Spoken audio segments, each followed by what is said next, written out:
তোমার মতো হুমায়ুন কবিরের হুঙ্কার আমি মমতাজুল ইসলাম ভয় পাই না, আমি ভয় পাই না। মুর্শিদাবাদে তুমি গেলে আমার কি করবে? আমাকে মারবে। মুর্শিদাবাদে গেলে আমাকে গুলি করে দিবে। মুর্শিদাবাদে গেলে আমাকে অপমান করবে। এক টাকা তো বেশি কিছু নয়। তবে আমি মমতাজুল ইসলাম জাতির কোথায় ক্ষতি হচ্ছে আর জাতির কোথায় উপকার হচ্ছে সেইটা জাতির সামনে তুলে ধরেছি, এছাড়া আর কিছু নয়। আপনারা জানেন যে মুর্শিদাবাদের একজন কোন নেতা, রাজনৈতিক নেতা হুমায়ুন কবির সাহেব, তিনি বাবরি মসজিদ করবেন, একেবারে খুব লাফালাফি করছেন। কি বললাম বুঝলেন? তা আমাকে নিয়েও খুব গালাগালি করছে, আমাকে বলছে মুনাফেক। আমাকে বলছে তা তোমার মতো লোকের সার্টিফিকেটে মুনাফেক আমি হব? তুমি কে? তুমি কে? আজকে আবার বলছে যে মমতা ব্যানার্জির ভাতাখোর ইমাম সাহেবরা মুনাফেক বলছেন। তা আমি বলছি ইমাম সাহেবরা যদি 3000 টাকা ভাতা খাবার কারণে যদি হুমায়ুনের দৃষ্টিতে যদি মুনাফেক হয়, তুমি যে নীলবাতির গাড়িটা চেপে বেড়াচ্ছ মমতা ব্যানার্জি, আর লাখ লাখ টাকা তেল খরচা করছো, তোমার সিকিউরিটি 40 জন, তুমি কে? তুমি কে? গরিব ইমাম সাহেব যদি মমতা ব্যানার্জির ওয়াকফ সম্পত্তি থেকে যদি 3000 টাকা ভাতা খায়, তারা যদি মুনাফেক হয়, তাহলে তুমি কে? কোটি কোটি কোটি কোটি কোটি কোটি টাকা সরকারের তছনছ করছো, তোমরা কারা? জানতে ইচ্ছা করছে। আমি বললাম যে এই মুহূর্তে বাবরি মসজিদ না করে ওখানে তো একটা হসপিটাল করলে ভালো হয়, ওখানে তো একটা বড় চিকিৎসার ব্যবস্থা করলে ভালো হয়, ওখানে তো একটা দামি স্কুল করলে ভালো হয়, ভালো করে বুঝবেন। কিন্তু আমাকে এই কথা বলার কারণে মানে গালাগালি কিস্তা কিস্তি, লাস্টে বলছে বেলডাঙ্গাতে এলে ওকে দেখে নিব। এটা কি একটা মুসলমানের পরিচয়? তুমি মসজিদ করছো, ভালো করে বুঝবেন। আমার মত আমি বলেছি যে এইটা করলে ভালো হয়, তুমি এ কথা কেন বলছো যে বেলডাঙ্গাতে এলে দেখে নিব? তার মানে তুমি রাজনৈতিক পাওয়ার দেখাতে চাইছো। শুনুন, পৃথিবীতে ফেরাউন পর্যন্ত টিকতে পারেনি, নমরুদ টিকতে পারেনি ক্ষমতার বলে। পৃথিবীতে ক্ষমতা দিয়ে, রাজনৈতিক দলীয় দাপট দিয়ে পৃথিবীর কোন রাজনৈতিক নেতা টিকতে পারেনি। হাসিনা পর্যন্ত টিকতে পারেনি আলেম ওলামাদের বিরোধিতা করার কারণে। ফেরাউন টিকতে পারেনি, নমরুদ টিকতে পারেনি। তোমার মতো হুমায়ুন কবিরের হুঙ্কার আমি মমতাজুল ইসলাম ভয় পাই না, আমি ভয় পাই না। মুর্শিদাবাদে তুমি গেলে আমার কি করবে? আমাকে মারবে। মুর্শিদাবাদে গেলে আমাকে গুলি করে দিবে। মুর্শিদাবাদে গেলে আমাকে অপমান করবে। এক টাকা তো বেশি কিছু নয়। তবে আমি মমতাজুল ইসলাম জাতির কোথায় ক্ষতি হচ্ছে আর জাতির কোথায় উপকার হচ্ছে সেইটা জাতির সামনে তুলে ধরেছি, এছাড়া আর কিছু নয়। একটা কথা বলছি শুনুন, আমার মা মারা গেল, আমার মা মারা গেল। আমার আব্বা দ্বিতীয়বার বিয়ে করেছে। আমার দ্বিতীয় মা খুব সুন্দরী। আচ্ছা বলুন তো, পৃথিবীর সেরা সুন্দরী মেয়ের মুখের দিকে আমি যদি তাকিয়ে থাকি, তা আমার মায়ের মুখের স্বাদ আমি পাবো? পাবো? পাবো না। একটা বাচ্চা ছেলেকে আপনি এখানে ছেড়ে দেন, তার মায়ের দাঁতগুলো খুব উঁচু, তার মা কালো, তার মা বেঠে, এইখানে বসে আছে 300 জন বিশ্ব সুন্দরী মহিলা। ছেলেটাকে ছেড়ে দিলে বলুন তো কার কোলে যাবে? ওই দাঁত উঁচু মেয়েটার কোলে যাবে। তার মানে পৃথিবীতে মায়ের যে স্বাদ, পৃথিবীর কোন নারীর কাছে স্বাদ পাওয়া যায় না।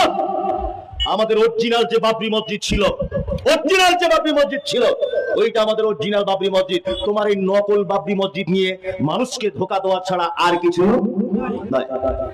আমরা এই বাবরি মসজিদ চাইনি। নরেন্দ্র মোদী সরকার রাম মন্দিরের সাইডে 5 একর জমি দিয়েছে মুসলিমদের মসজিদ করার জন্য। তোমার যদি ক্ষমতা থাকে, তোমার যদি পাওয়ার যদি থাকে, তাহলে তুমি ওই 5 একর জমিতে বাবরি মসজিদ করে দেখাও, তবেই তো বলবো বাপের বেটা, তবেই তো বলবো বাপের বেটা। মুসলমানরা যেখানে ওই আপনার বেলডাঙ্গাতে 70-75% মুসলিমরা যেখানে আজকে রয়েছে, সেইখানে তুমি বাবরি মসজিদ করতে চাইছো কেন? কেন বাবরি মসজিদ করতে চাইছো? জানে যে এখানে সুবিধা হবে, সবাই আমার সাপোর্ট করবে। তুমি যাও না শিলিগুড়িতে মসজিদ করতে, তোমার পাচার চামড়া তুলে দিবে। ওখানে মুসলিম সংখ্যা কম। আপনারা বুঝতে পারছেন না রাজনীতি চালাকিগুলো? বুঝতে পারছেন না? বুঝতে পারছেন না রাজনীতি কেমন করে করছে? শুভেন্দু অধিকারী যেমন ধর্ম নিয়ে ভোট চাইছে, আমাদের সমাজের কিছু নেতা হয়েছে তারা এখন মসজিদের নামে ভোট ব্যাংক ব্যবহার করছে। আর একটা কথা বলি, শুভেন্দু অধিকারী যেমন অশিক্ষিত ধর্ম না জানা কিছু হিন্দুদেরকে নিয়ে যেমন রাজনীতিতে নেমেছে, ঠিক তেমন মুসলিম কিছু নেতা কিছু অশিক্ষিত ধর্ম না জানা যুবকদেরকে নিয়ে রাজনীতি করছে, ধর্মীয় রাজনীতি। আমি মমতাজুল ইসলাম বাবরি মসজিদের বিপক্ষে নয়, তবে মমতাজুল ইসলাম আমি কথা বলছি যে মসজিদ নিয়ে রাজনীতির গেম খেলতে আসবেন না। জাতি আপনাকে কোনোদিন ক্ষমা করবে না, কোনোদিন ক্ষমা করবে না আপনাকে। জাল হক ওয়াজাকাল বাতিল ইন্নাল বাতিলা কানা যাহুকা। সত্য এসে গেলে মিথ্যা টিকে থাকবে না।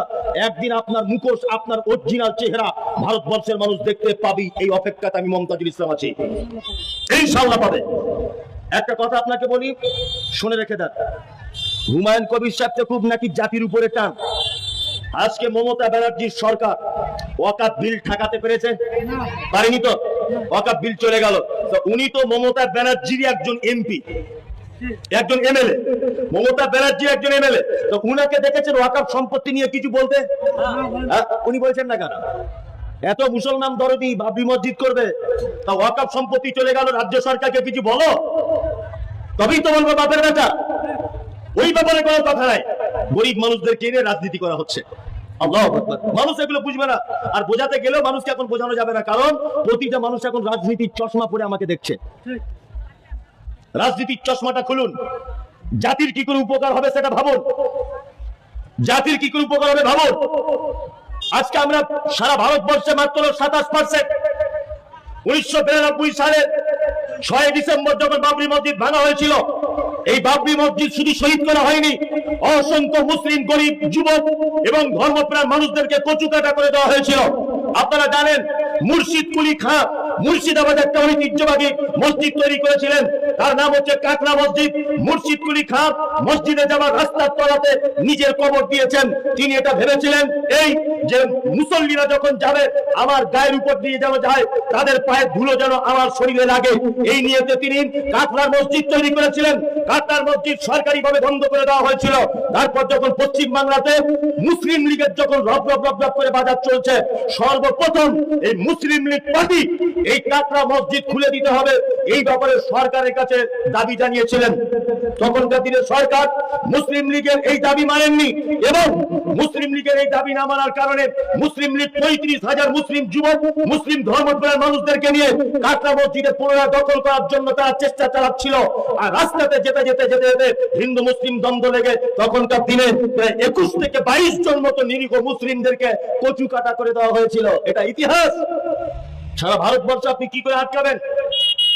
বাবরি মসজিদের জন্য যাদের প্রাণ চলে গেছে, যারা আন্দোলন করেছিল, আজও 2024 সাল পর্যন্ত বাবরি মসজিদের আন্দোলন চলেছে।